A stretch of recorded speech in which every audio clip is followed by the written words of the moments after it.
Hello friends, I recently saw a car with a fire under the hood. Friends, but before starting the video, subscribe to our channel, put like and don't forget to put a bell so as not miss new video on the channel. The reason was that the owner wanted to clean the injectors. The mechanics took the part, cleaned them and started putting them back together.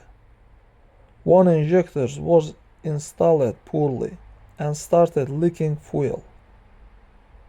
Then there was a fire under the hood.